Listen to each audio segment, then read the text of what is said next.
Hello and welcome to the website editing refresher webinar.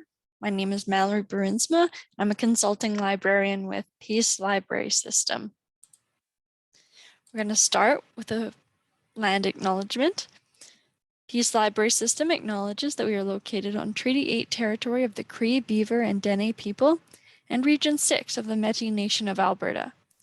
We are grateful to live, work, and learn together on this land, which has been home to many First Nations, Inuit, and Métis people since time immemorial. We recognize this land as an act of reconciliation, and we also commit to supporting and celebrating our local Indigenous communities while working to break down institutional barriers to make our libraries equitable and accessible.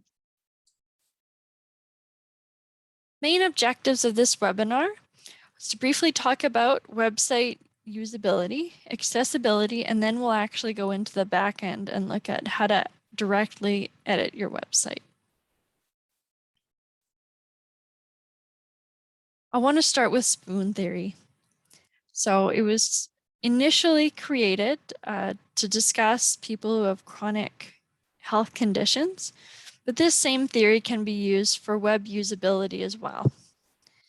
Imagine that when you wake up in the morning, you have so much energy, and that energy is equal to the amount of spoons that you have for each day.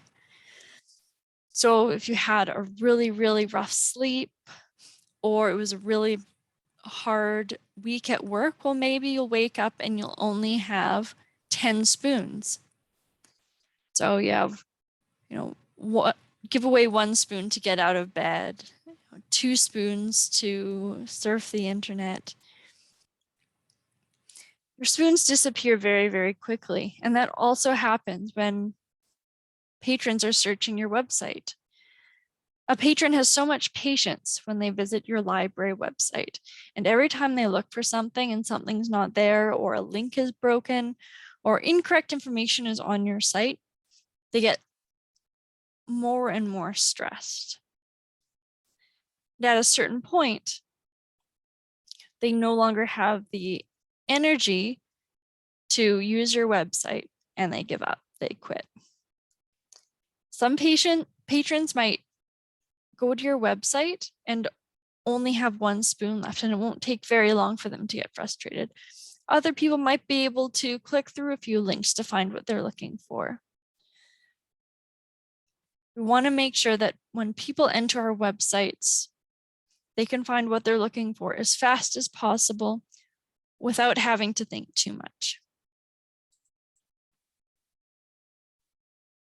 When your websites have broken links, whether it's to a Facebook account that doesn't exist anymore, a community organization that changed their website, or simply links on your website being completely broken, that can seriously impact how patrons feel not only about your website, but about your library as well.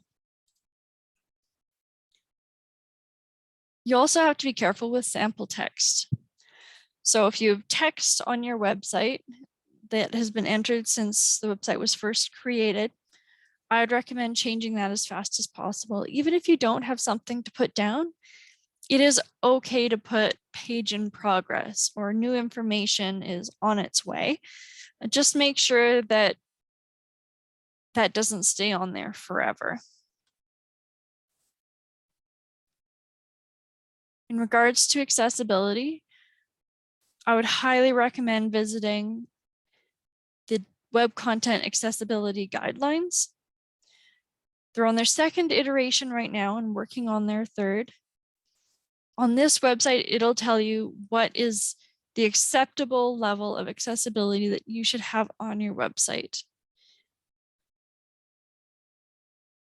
We also have a web accessibility evaluation tool list that lets you see how accessible some aspects of your website are.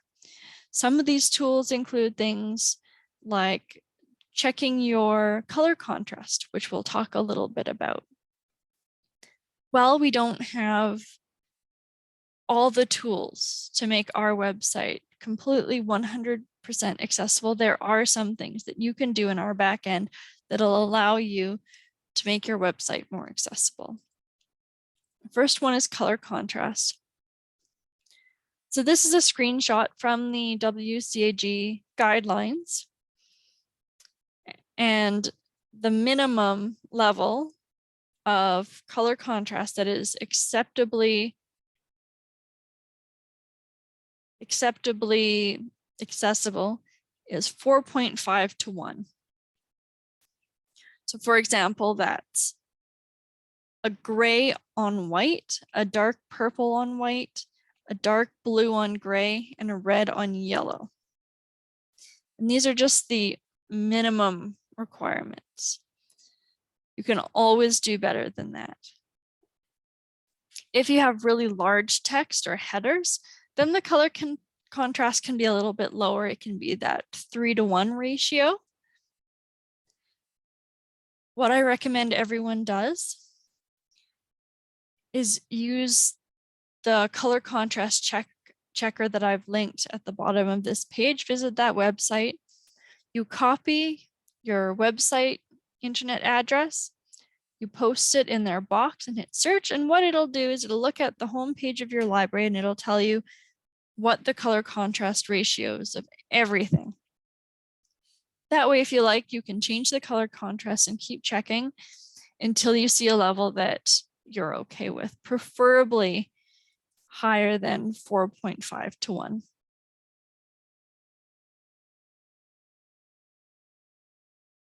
And next, I want to talk about alternative image text. If you have an image on your website that does not have alt text, a screen reader will not read it. The screen reader will either say nothing at all or will say just image. We want to make sure that patrons with screen readers get the full content of what's on our library web pages. So whenever you post a picture,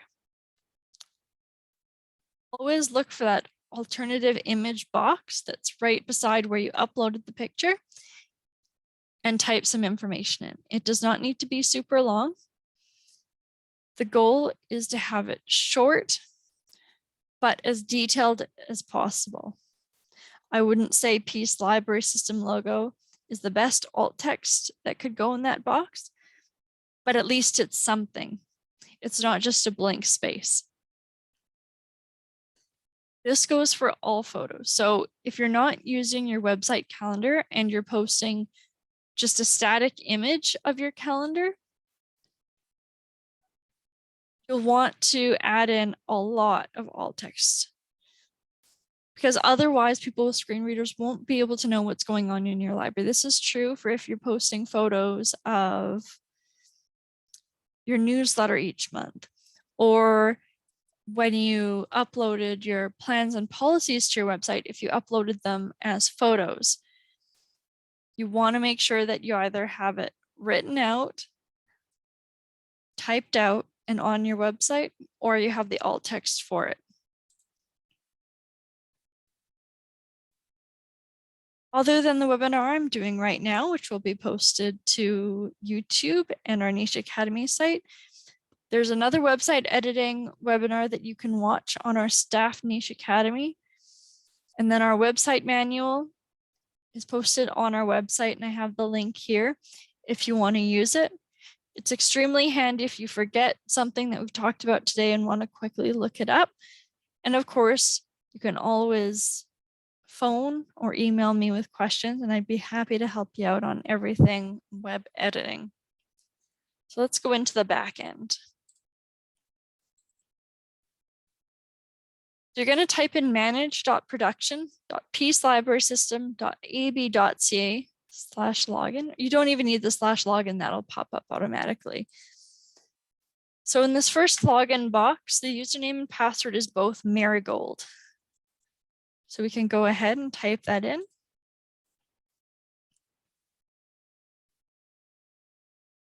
Then it'll take you to the second login page. On this page, you will use your library's personal login.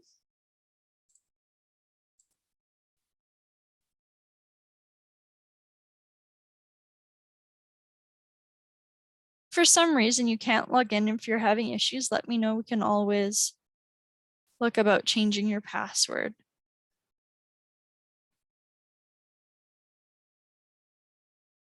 we go. So the first thing that we're going to look at is the main page of your website. I'm going to use our website for an example. So once you see your library webpage, to edit the home page, you can either click Edit in the top right corner, or you can click the house and hit Edit in English.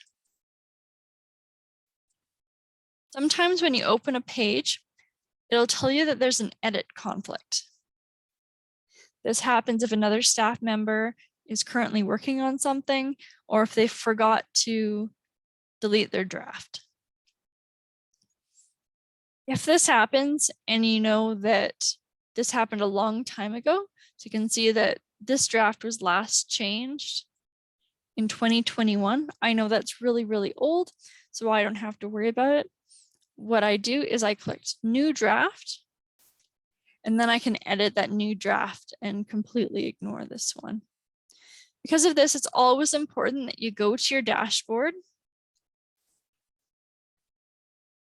every once in a while and check and see your drafts. You want to do your best to make sure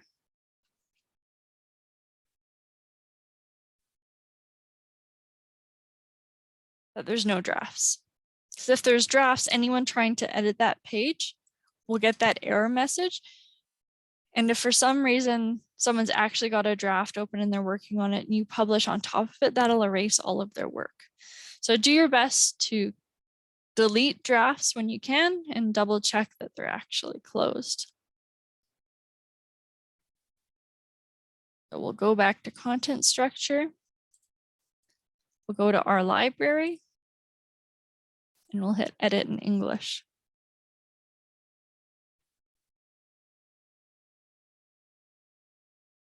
So here we're under content. This is where you can type in the name of your library, the address, your hours, all these special days here. This is if your library is closed for a day and you want to mark it down. So that way,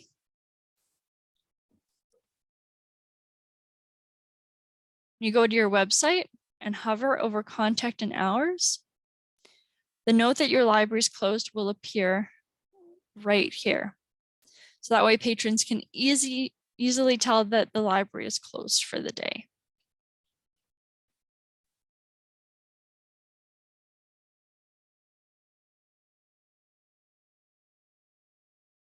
Here we have the note that you saw, and that can be changed whenever you like. Phone number, fax number, email addresses. And then we have all of your social media accounts. So all the social media account URLs that you post here will show up as these icons on the top right hand of your website.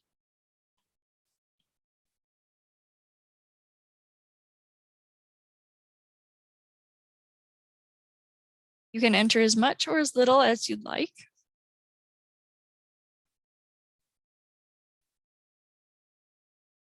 Once we get to the bottom of the page, all of this information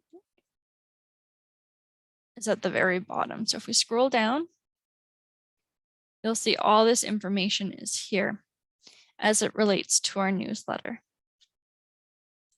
If you don't have a newsletter, don't worry about it. You can leave it all blank. But if you do, you can put this information in, the title of your newsletter, the text, the hook to get patrons to click on it, and the link to your newsletter. Then patrons will be able to click the link and go straight to your newsletter and see it. We'll move down to design now. So design is where you change the colors of your website. So if you saw that there was an issue with color contrast, this is where you would start changing the colors. This is also where you post your library logo. You want to remember that when you post your library logo, you always want to have alternative image text describing it. You also want to put images and upload them of your logo for the favicons. What it means by favicon is it's this little icon at the very top left of your browser tab. System, which you don't have to worry about. And then layout. So this tells you the order of how things appear on your homepage. So we've got a banner, news, events, book list, featured cards, and fun facts. This right here is the banner. Here are your news stories. This will automatically populate from your calendar once you put events in there. Otherwise, you can publish specific news stories that aren't also on the calendar. Your events. Auto-populates from calendar. Your book lists. We recommend only having a maximum of 3 book lists posted at a time. We find that it looks better that way. Your fun fact at the bottom. And then here we've got your 3 featured cards. If you want to add an item, you'd select add item, and it'll take you here. Here I selected we want a new banner. You'd click on banners, and it'll show you the list of all the banners that you've created for your library.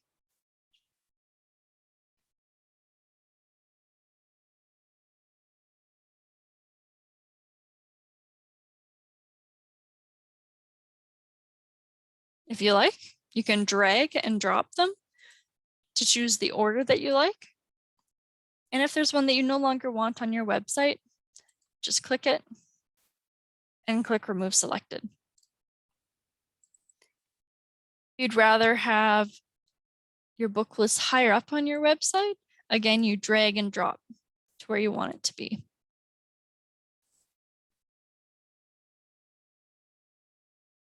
Banners, featured cards, and fun facts are all stored in your media library. So if you want to create new ones, go to Media Library. You'd go to your specific website, and then you can see banners, featured cards, fun facts. The one you wanted to, you'd create new sub-item, and because this is for featured cards, we would select featured card. For featured cards, you input the title, the description, any links you would like, a background image, CTA text. Is the text in here.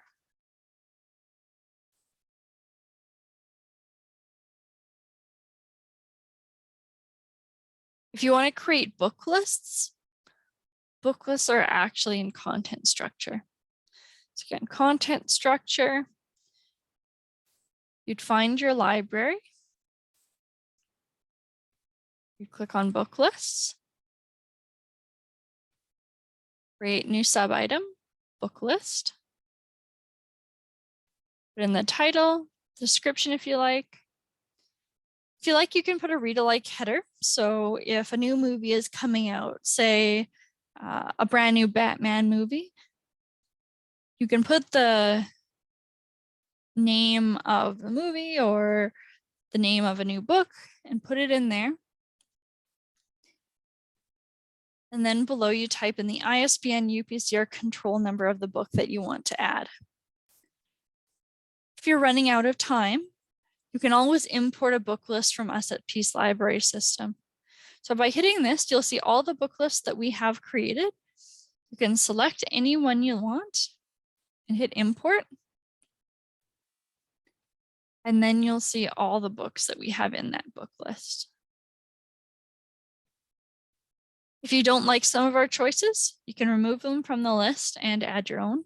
The maximum number of books that you can have in one book list is 25. And again, I'm discarding my draft.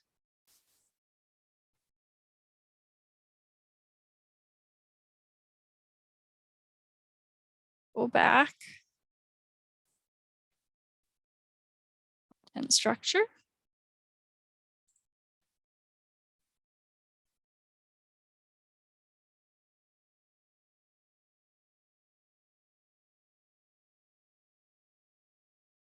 You see these headings here that lead to the main pages of our website. These are found here. So we've got about PLS, member public libraries, our services. On your websites, you'll see a lot less information. Go into about PLS. Here it'll list all the pages available. So about PLS, and then we'll see all of these. Then you can click the one that you'd like to edit.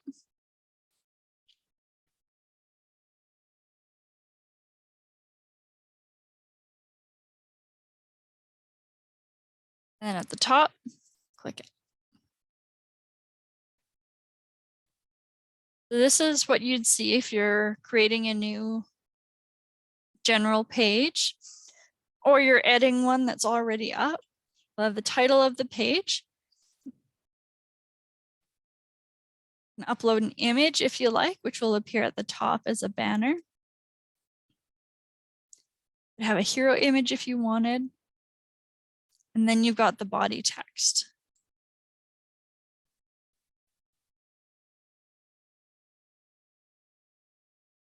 In these body texts, you can do quite a lot. You can have graphs, tables.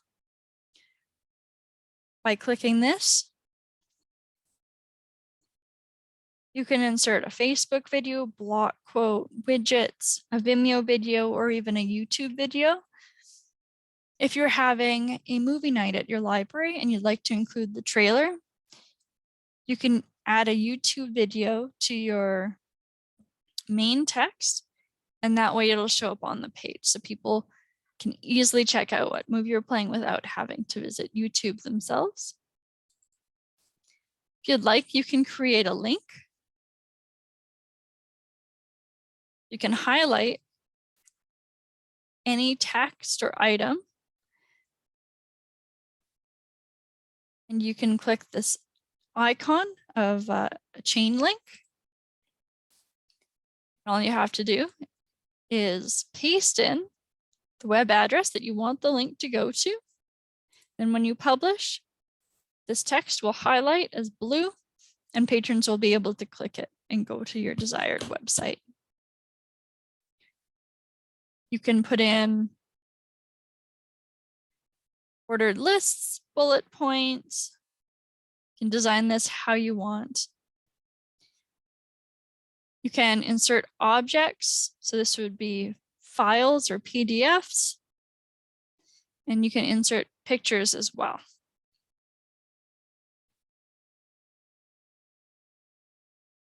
Putting links on your website, make sure you're testing your links out, preferably once a month or every 2 months. Doesn't take very much time, and then you ensure that when patrons click on it, you're actually going to that website.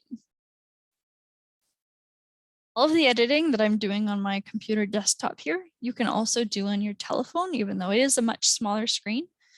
Sometimes it's good to do things on your phone. So if you're at an event and you're taking a bunch of pictures and you want to post the pictures to your site, you can take the pictures on your phone.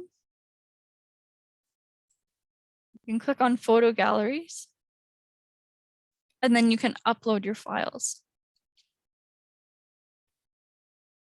For galleries, make sure you create a gallery first. Want to name your gallery, the date you took the photos, a description, send it for publishing, and then post your pictures to the gallery. That way you can keep your images organized.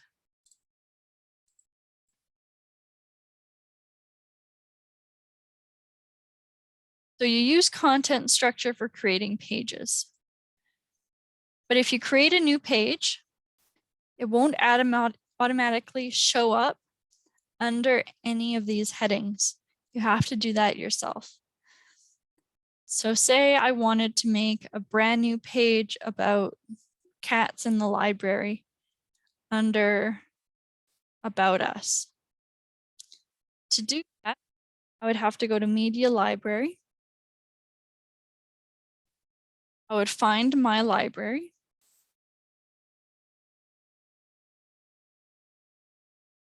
I would click on menu structure.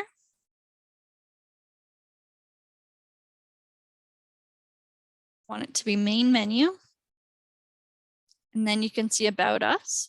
So I want it under that heading. So I'll click it. And it shows column 1 and column 2. This is talking about these two columns here. So I want it to be in column 1. So I'll click column 1. And now I'll create a new subitem.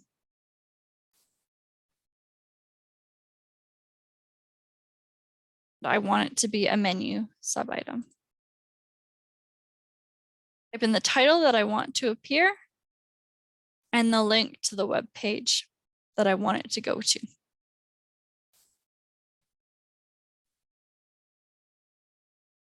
When you're editing your website, especially menus, I highly recommend clicking table options and making sure this priority box at the very bottom is ticked in. What this does is it shows priority numbers to the right. These priority numbers dictate what order these headings come in on your list. The reason why you have COVID-19 first is because it has a number 2 here. Same with About PLS, it's the header at the very top because it has this number 1.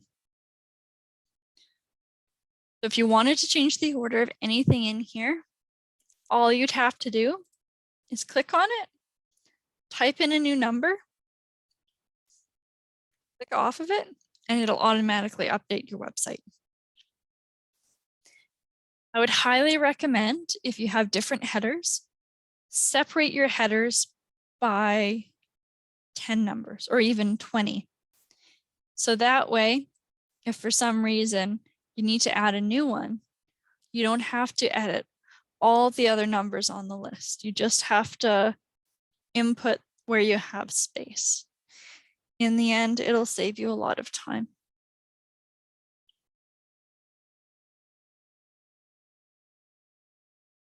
Next thing we're going to look at is the calendar.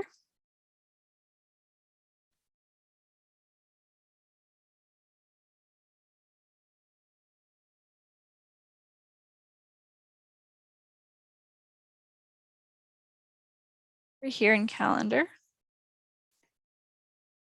So we have posted events. These events, you must include a location, time, and date. If you like, you can select an all-day time rather than just that. And you can create an event that lasts a whole week if you like. And if you like, you can create events that happen every week, and then in event dates, it'll show that.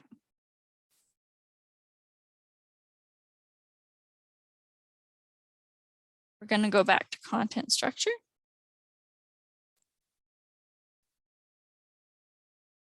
Website. Click calendar. Generally, you want a folder for past events, and then a folder for events for this year. Then after the year is over, you can move this folder into past events and create a new one for 2023. The list of all of the events that are happening. We want to create a new event, create new subitem, select event, put the title of the event a banner if you like to show at the top your alternative image text.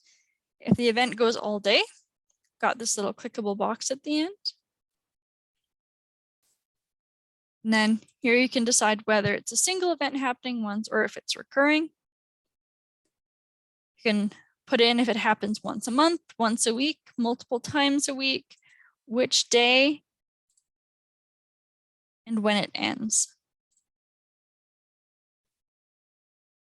If you happen to have this event on a weird day, you can add a date rule and show that the event is also happening on an extra day on a particular week.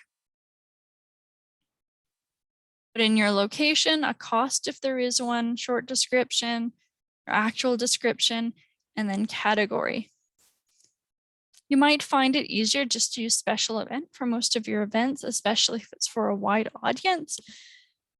But if you do put in these different categories, what this does is it allows patrons to filter and only see events of a particular age group. Now, for instance, you have an event and it runs every week, but one week the library is closed that day and it's not happening.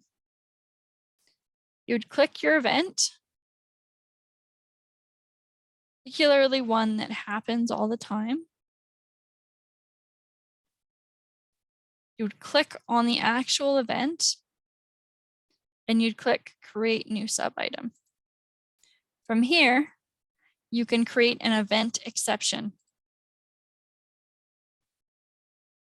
This does is it allows you to skip a particular instance of an event. You'd select the day that you want to skip and say that you want to skip the event. Or for some reason, one day you change the time a little bit, you can do that too, and you can change the time or day. Then you hit send for publishing and it'll show up on your calendar.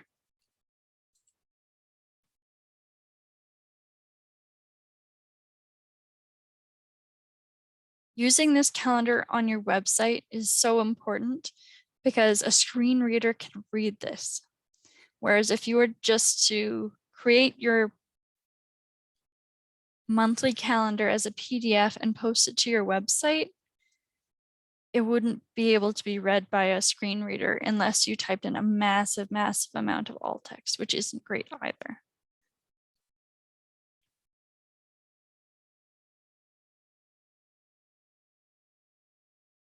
All of your e-resources we have already put in.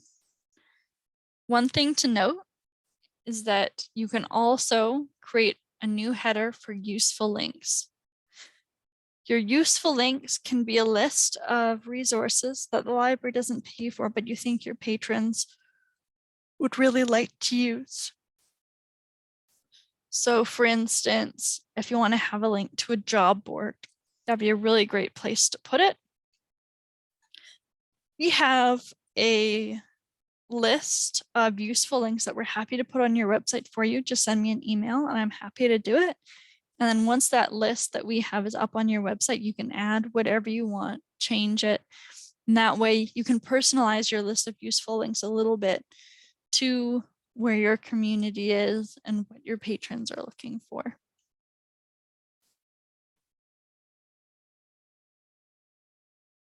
This is the end of this webinar. If you have any questions, please feel free to let me know. My email address is mbruinsma@peacelibrarysystem.ab.ca. And you can reach me by phone at 780-538-4656, extension 104. I'm happy to answer any questions you may have, help you out with things on the website.